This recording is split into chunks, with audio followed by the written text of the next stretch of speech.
Hi, this is Todd Howard of Bethesda Game Studios, and we're here to show you a sneak peek at our latest game, Skyrim.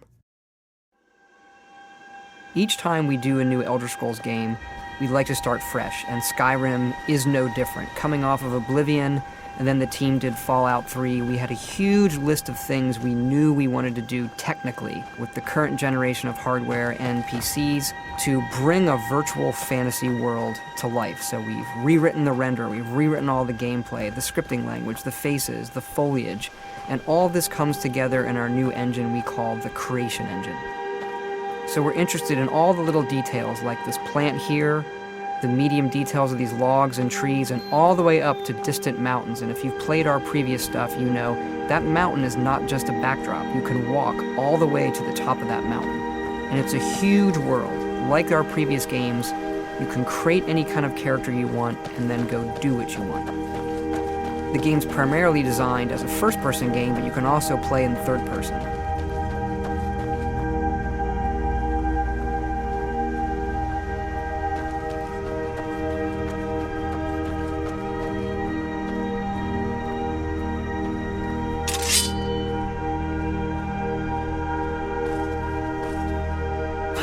Our big motto for Skyrim is, you are who you play.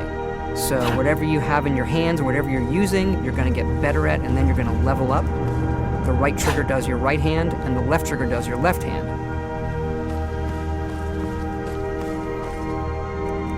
And you could put either a weapon or a spell.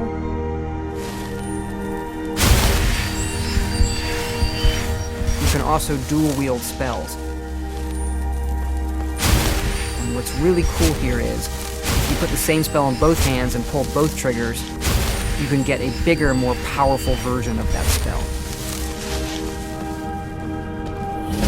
Up here we have standing stones. There are 13 of these throughout Skyrim's landscape, and they give you special abilities, but you can only have one of these active at a time.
This is your character menu.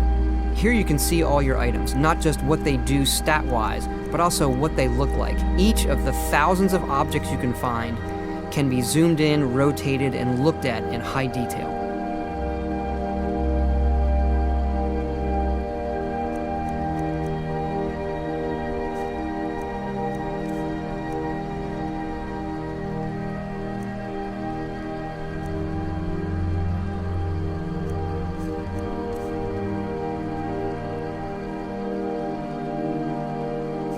With the skills menu, you look to the heavens, and here you can see all of your skills, how they're progressing, and as your skills increase, you'll push yourself to leveling up.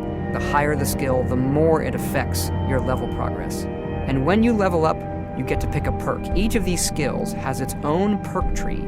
As you develop your character, it's like the game is drawing this custom constellation for who you are. Lastly, we have the map, and we're just going to pull the camera back here and show you how the level of detail system works in the game. We're just rendering the whole world.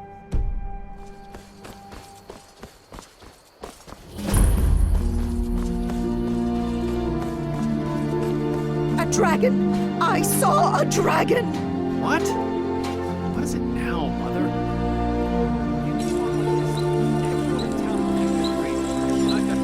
Ain't every day we get visitors in Riverwood. Gerda's family first settled here as woodcutters a few generations ago. She and Hod run the mill. I make a decent living sharpening axes and fixing the sawmill.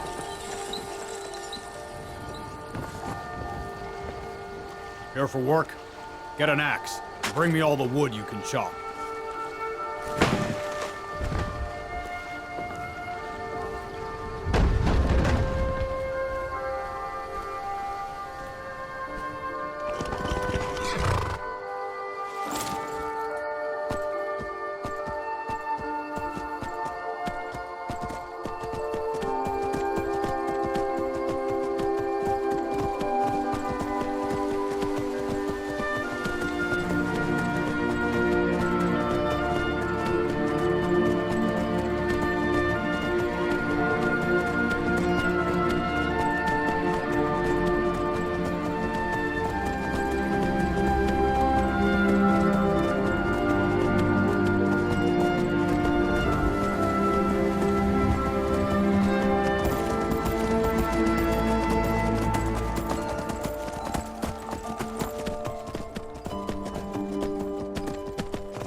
This mountain here is the tallest mountain in Skyrim. It's called the Throat of the World. It is home to the Greybeards, who are masters of the voice. The voice is the ability to use the language of dragons and form these magical shouts. And this is a power that you will learn throughout Skyrim's main quest.